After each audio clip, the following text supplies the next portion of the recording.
Adventures in time and space, told in future tense. Dimension X.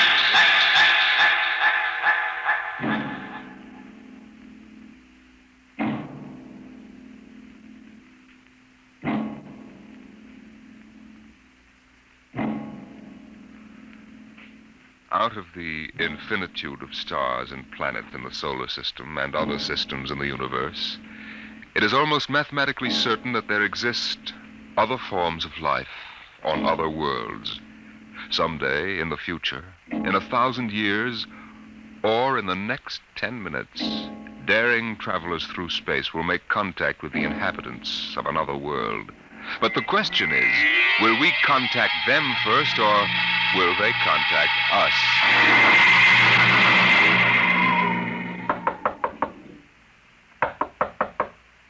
Come in.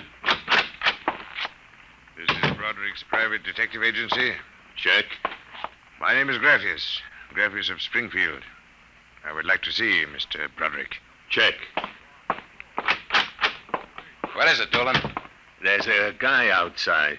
What kind of a guy? Oh, a great big guy with a big shining head and thick glasses like the bottoms of Coca-Cola bottles. And he looks like a professor or something. What I mean is, does he look like a client or a bill collector? He didn't say. Okay, Iron Man. Send him in. Check. Mr. Graffius, Mr. Broderick will see you. Thank you. Mr. Broderick? In the flesh. Okay, Iron Man. Step outside. Check. If you need me, I'll be outside. You'll have to excuse Mr. Dolan. He's a very useful man if you happen to want a house moved or somebody's head unscrewed from their shoulders. His reflexes aren't too good. He's what you might call underorganized. I suspected as much. All right, Mr. Graffius. Let's get down to business. Precisely. I would like your assistance in helping me locate something here in New York City. Just what are you trying to locate, Mr. Graffius? The Martian embassy. Would you say that again very slowly? I came to New York to locate the Martian embassy. Martian? Like in Buck Rogers? Precisely. Agents of the government of the planet of Mars. Dolan! What's the trouble, boss? Throw him out. He's a crackpot. Of course, if you wish me to leave, I will leave. But before I go, you might examine this. You'll find it quite authentic. Holy mackerel. A 5th-century note. Let me see that. Sit down, Mr. Graffius. Sit down. Make yourself comfortable. Dolan, get Mr. Graffius a light. Check. Okay, Mr. Graffius. Your remarks about our speckled friends, the Martians, I shall ignore. This being the year 1955, I assume you were joking. On the contrary, I'm completely serious. As it happens, I'm interested only in Martians at the moment. I see. Okay, shoot. It occurred to me in the course of my studies that we Earth people cannot possibly be the only intelligent form of life in the universe. Out of the infinitude of stars and planets, there must definitely, mathematically, be others. Since Mars is older geologically, and since it is also an atmospheric planet, its evolutionary history could easily be similar to ours. You follow me? Well, so far, I can't say no. But if this is true, then they must have been watching us, observing us, for hundreds, possibly thousands of years. What for, blackmail? Shut up, Dolan. They know, then, that we are not far from achieving space travel. Atomic rocket ships that can travel to other planets. They also know we're a militaristic, warlike race. We might conceivably set out to conquer and occupy Mars one day. In which case, they'd try to get the jump on it. Precisely, Mr. Broderick. And how would they do that? For a civilization as old as theirs, space travel would be a simple enough matter. Flying saucers. I read about it. Relax, Iron Man. Go on, Mr. Graffius. If you were planning to attack an unknown nation, what would be your first move, Mr. Broderick? Intelligence. Find out what the odds are. You have a very logical mind, sir. You would send agents to scout the nerve centers of earthly civilization and advancement. Not in Kansas City or equatorial Africa, my dear sir, but here in New York City. The most technically advanced spot on Earth. Uh-huh. And, you want me to help you prove this theory of yours? Precisely. Expense does not interest me. Well, this may take a very long, long time, Mr. Graffius. After all, nobody's ever seen a Martian. I assure you, they will be very ordinary-appearing people. Very likely they live together in downtown New York, close to the newspapers and publishers, the news cables, communication centers, and the financial center of Wall Street. Most certainly, they live in a private house with no servants to pry into their affairs. Some ordinary people who live in a private house in downtown New York. Yes. I might just as well look up Martians in the classified section of the phone book. There's one other lead which might help you. What's that? They would be almost certain to subscribe to every conceivable type of newspaper, scientific journal, foreign language publication. Mm-hmm. Well, that might be something. Okay, Mr. Graffius. It's a deal. Excellent. I shall contact you tomorrow. Oh, before you leave. Yes? Just as a matter of interest. Why are you so interested in meeting up with these Martians? Mr. Broderick, I wish to avert the catastrophe of a successful Martian invasion of the Earth. Naturally, I cannot go to the police or the military. I'd be laughed out of existence. So I'm doing this privately. You seem to know all the answers, Mr. Graffius. Not all of them, Mr. Broderick. Not quite all the answers. Not quite yet.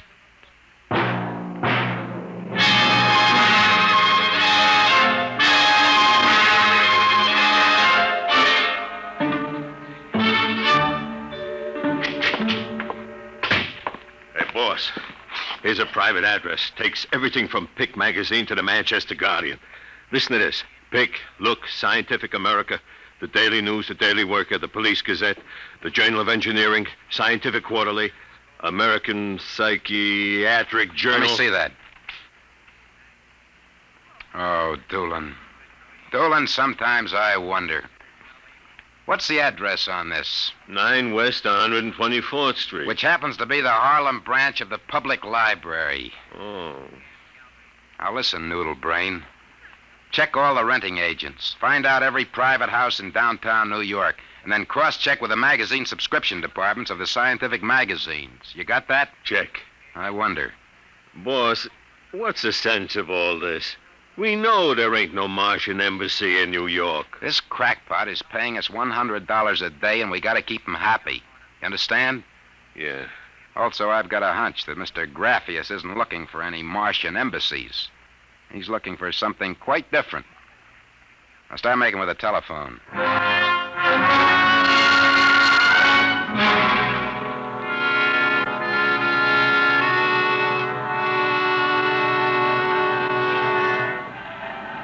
Which house is it, Doolin? Right down there. Number 108. Did you find out anything? Not a thing. I've been watching the place for a week now. Nobody comes out. Nobody goes in. I asked around. Nobody knows nothing. You ain't been blabbing around the neighborhood that we're looking for the Martian embassy, have you? Boss, I'm stupid. But I ain't that stupid. Who'd you talk to? I struck up what you might call a casual acquaintanceship with those 2 girls standing with the baby carriages up the street. The cute one is real cute. Now, look, Doolin, don't try to do anything intelligent. Just keep walking up and down. See? Check. I'm going back to the office to meet Graffius. See you later, boss.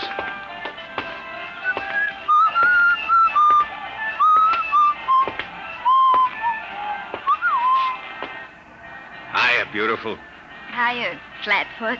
How did you know I was a detective? Your socks are bagging at the arches. Well, stick around, beautiful. I'll be back in a few minutes, and we can make some beautiful music together. Listen to Romeo, Helen. The name is Doolin, honey. Iron Man Doolin. Your line is getting rusty, Iron Man. What do you want to fool around with him for? He reminds me of my husband. Just a big, good-natured slob. Helen, look. Oh, hey, Doolin! Doolin, look out! Look out!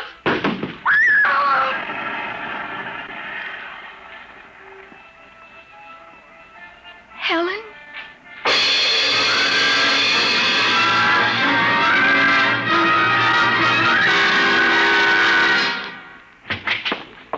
Sorry to kept you waiting, Mr. Graffius. Not at all. Doolan found a house down in Greenwich Village, privately rented. Number 108 Conklin Street.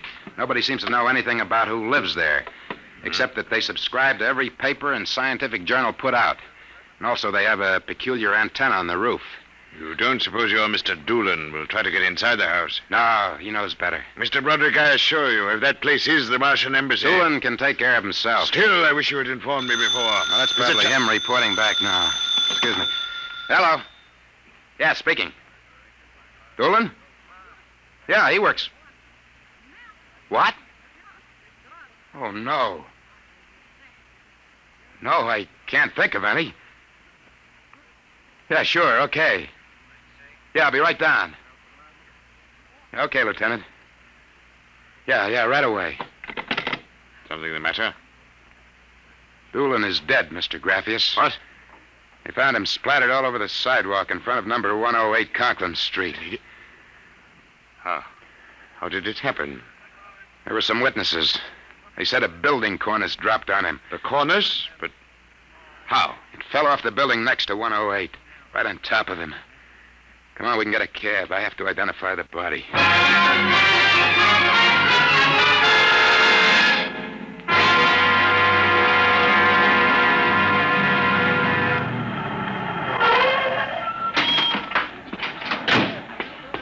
Lieutenant, I'm Broderick. Oh, well, there's your boy, Broderick. Not very pretty. Oh, Mother in heaven. That's a 1,000-pound hunk of concrete. Where did it come from? Dropped off the roof of 106. Anybody see it? Yes, a couple of maids pushing baby carriages. One was so shaken we had to send her to the hospital. The other one is hysterical, but she can talk.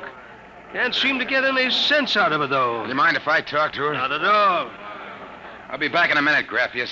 I'll wait here. She's standing right over there with the patrolman on the beat. Hanson. Yes, sir? This guy wants a few questions with the girl. Please, I told you what I saw.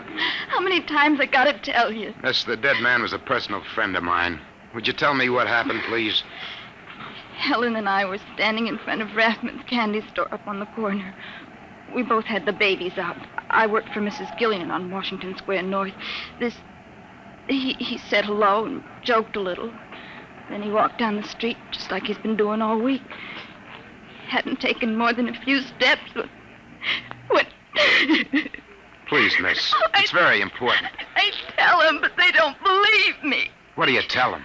How it happened. Tell me. It's too awful. Please. Well,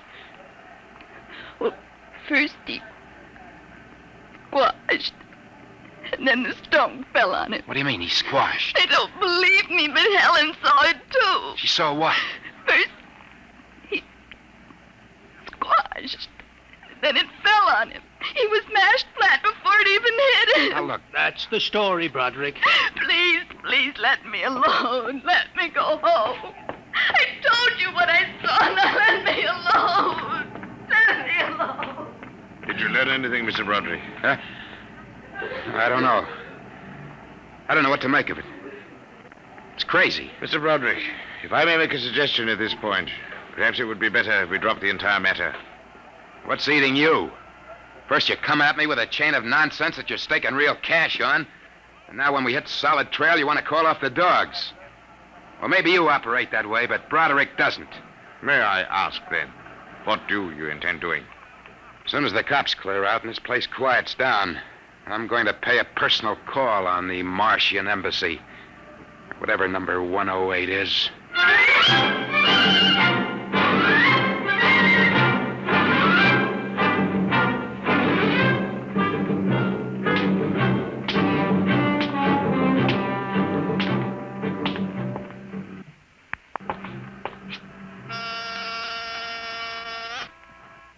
Whatever you are, open that door. Got 2 heads or 10 fingers. I'll drill you like a platoon of rookies. Yes? Oh, Well, young man, excuse me, ma'am. Is the lady of the house at home? I'm the lady of the house. Well, my name is Broderick. I represent the Manhattan Child Adoption Center. We're soliciting funds and clothing for stranded and unadopted children.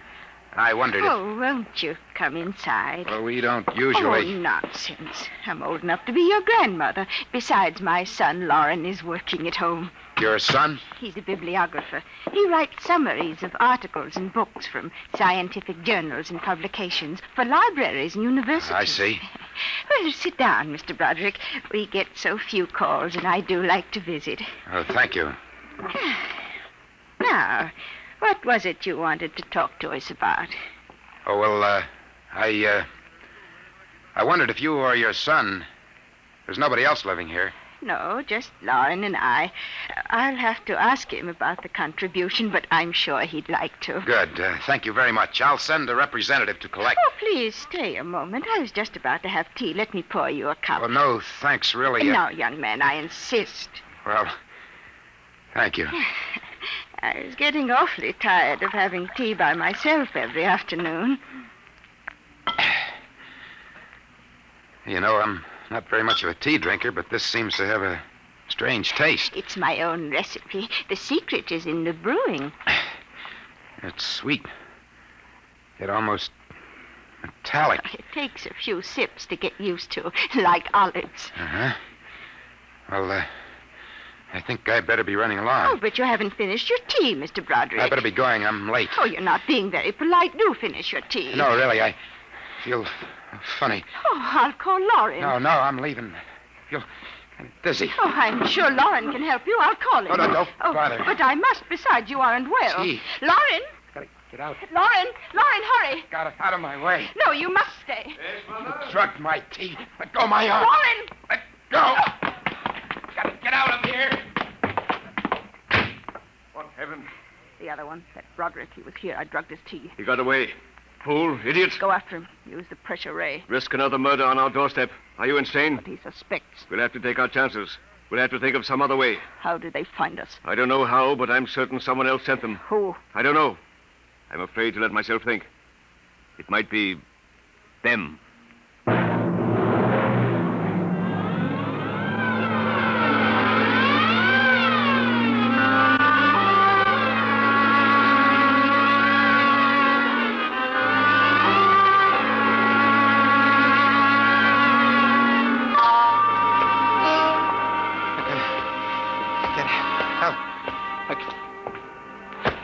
Watch where you're going, you drunken fool. Please, I... Get away from me. Stay away from me. Look out. Miss, please. Let go of me. Help. Please. Help, officer. You don't understand. What's the trouble here? This drunkard is insulting people. I saw him come out of that house there. 108? That's the one. He bumped into a gentleman, and then he pulled at my arm. All right, miss. I'll take care of it. Come along, mister. I'm going to give you a break and take you back to the wife and kids. No, you can't. I'm sick. Sick, is it? What's the matter? Drugged. They drugged me. Who drugged you? Number 108. Martians. Who? Martians. Number 108. It's a Martian embassy. Well, I've seen them with pink elephants, rabbits, and mice, but you're the first one who's got marsh. That's true, I tell you. Uh-huh. Come along. Now, listen. Don't take me back there. They'll Come kill on. me. Look, I gotta make you understand. Here, I'll help you up the steps. Please, my name is Broderick. I'm a private dick. We'll find out about this. Here, don't try any tricks. Officer, please listen. I'll give you anything. I'll give you $1,000. Please listen. For God's sake, listen. Listen. Yes, officer. Why, Broderick. You know this lush, Granny? Why, that's my son, Broderick. No. Martian. He's in pretty bad shape. You better get him to bed. Oh, dear. He was doing so well at the Alcoholic Society. He must have gotten off again. Looks like he's ready to pass out. Lauren! What is it, Mother? Oh. Your brother, Broderick, has been drinking again. Look out, he's passed out. I'll take care of him, officer. We've handled this sort of thing before. Can you manage okay? We'll be fine, thank you. You've been very kind, officer. Nothing at all, Granny. I know how it is with these alkies. Well, I'll be seeing you.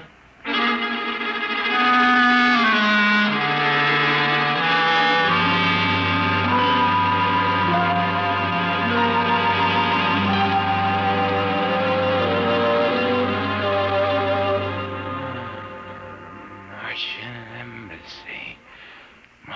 Martian. Oh, my head. Oh, Mr. Broderick is regaining consciousness, Mother. What happened? Oh, I can't get up. Do not struggle, Mr. Broderick. It'll be impossible for you to rise from that chair. The pressure from this ray will keep you there. Ray? What? Who are you? You've already guessed, Mr. Broderick. You mean this really is the... Martian Embassy, yes. You have the honor to be the first prisoner of the Imperial Government of Mars. First prisoner? Yes. After the invasion, of course, you will all be our prisoners. Hey, look. What sort of a business is this? No business, Mr. Broderick. As your people will soon find out. Our preparations for invasion are nearly completed now. As soon as we give the signal, our armed forces will launch a surprise attack. And then the Earth will be ours.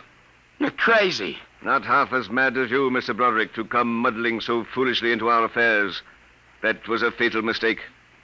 So, Doolan's death was no accident, then? Assuredly not. We found it necessary to use a pressure ray on your friend. The block of concrete was an afterthought. We thought it might help to avert suspicion. All right. What happens now? If you cooperate, you can look forward to a quick, painless death like your friend, Mr. Doolan. If not? This pressure ray has many delicate adjustments. It can move a pin, or it can crush a boulder. Let me demonstrate.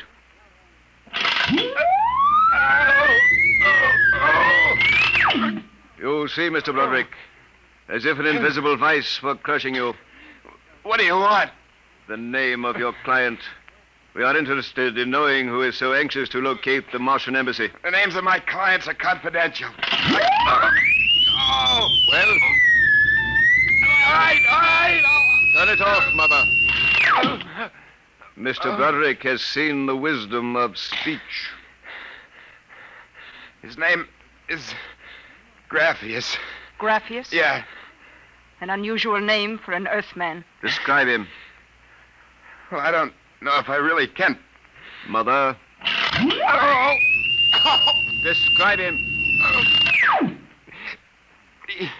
He's tall. Got a big forehead. And about 60. He wears thick glasses. He's bald. Lauren, sounds like one of them. Yes, it does. Contact the planet. Tell them we suspect that our plans are known. Ask for an acceleration of invasion day. At once. What about me? I am sorry, Mr. Broderick, but I am afraid you know too much now. In exactly 5 seconds, you will feel the full impact of the ray which faces you. I would suggest that you relax and meet your fate calmly. Now, wait a minute. You will feel no pain, just a wall of force engulfing you. Listen, 5. No, you can't do this. 4. It isn't human. I know, but we are not human. 3. Yeah, but... 2. No! 1. Mother in heaven. Now. Lauren, It didn't work. Something's happened. The magnetic field is dead. get it working. We've got to get rid of this one. Now, listen. Listen, Be you quiet. two. I can't understand what's gone wrong with the ray.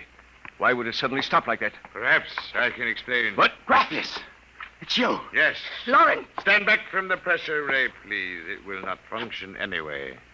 I have decontrolled your field. Lauren, it's one of them. They've found us. Did you think we wouldn't? I trust you have not harmed my friend, Mr. Broderick. He's been very useful to me. Brother, am I very glad to see you. Talk about the Marines landing in the nick of time. You're free to move now, Mr. Broderick. I don't know how you got in here, Graphius, but stick around. These babies are really Martians, just like you said. They're planning to invade the Earth and take over. There will be no Martian invasion. You keep these characters covered. I'll get the police. There will be no need for the police. I intend to handle them myself. Yeah, but the police will want Do not call the police. Why not? You fool of an Earthling. Don't you realize with whom you are dealing? The invasion of Earth by Mars will be like child's play compared... Lauren! Holy mackerel. They just flattened out. Like your friend, Mr. Doolan. I detest the use of violence where the intellect can rule. But unfortunately, the Martians are a threat to us. It must be destroyed. I believe you now. Another 5 seconds, they'd have finished me. I'm glad you didn't waste any time. There is little time to waste. The Martian invasion was to have taken place next week. Yeah, Hey, they never said that. How do you know? You would not comprehend. Wait a minute. There are some things here I do understand. A second ago, that pressure ray didn't work. Now you're using it like it was a toy. How did you get in here, anyway?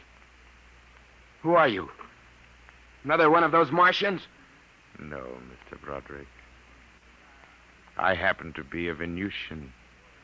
What? A representative of the planet Venus. Venus? That's impossible. Not at all. The Martians are really an inferior race. We Venusians are much farther advanced. As much as we are over you, Mr. Broderick. The Martians would simply have conquered and enslaved your people. We Venusians felt compelled to exterminate you completely. That's impossible. Oh, no. Now that we have disposed of the Martian threat, what is there to stop us? Our invasion begins tomorrow at noon. By nightfall, the Earth will be ours. Brother in heaven. Either I'm completely cuckoo or... Oh, well, this is really on the level. You needn't edge toward the door, Mr. Broderick. You're thinking of running for help, aren't you now? I can read your thoughts quite clearly. Suppose you're going to knock me off like our Martian friends. On the contrary. Go ahead. Leave? Why not? Why don't you try it, Mr. Broderick? Because the minute I turn my back, you're going to let me have it. Suppose you try it and see. I've no interest in stopping you. Go ahead. All right, Buster, you asked for it. It will do you no good. No good! You'll see! You let me go. Here, where do you think you're running to? Hey, officer, listen to me. Oh, it's you, the one with the marsh. Yeah, that's right. Now, listen. That story is true. They're inside that house, inside number 108. He killed them. Who killed him? Brathius. He's the leader of the Venusian invasion. Venusian invasion? That's right. Tomorrow at noon, they're going to take over the Earth. Now, listen. Go in that house. Martians, now Venusians, eh? Okay, that's enough for me. Come along. Good. We haven't got much time. Now, hey, wait. Where you taking me? Bellevue Psychiatric Ward, my friend. Come on. Bellevue, no! Now, come along. No! Why don't you listen to me? Why are you such a fool? Let go of me! Here, loony as a bedbug. Come No! on. I tell you, there's going to be an invasion! The Venusians are going to invade us, don't you understand? You gotta believe me! You gotta believe me! All right. I believe you. Oh, why don't they listen? Why don't they believe me?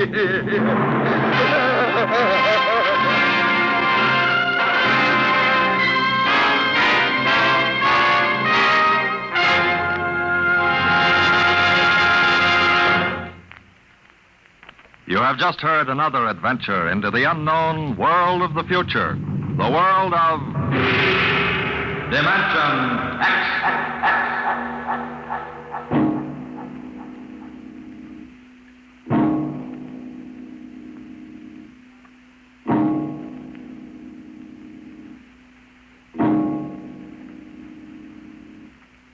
Next week, the story of Riesling, the strange blind singer of the spaceways. He traveled the space lines from Mars to Venus to the moons of Jupiter. No captain could refuse to carry Riesling and his battered guitar. He sang of all the wonders of the galaxy, but his greatest song was of the sight he would never see, the green hills of Earth.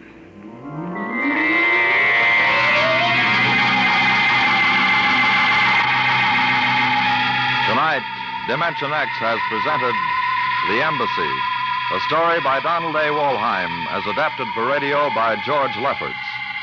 Joseph Julian was heard as Broderick, Barry Kroger as Graphius. Your narrator was Norman Rose. Music by Albert Berman, engineer Don Abbott.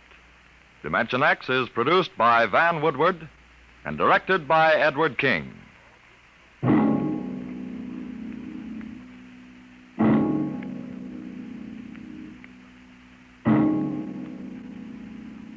Tomorrow, hear High Adventure. Now it's Truth or Consequences on NBC.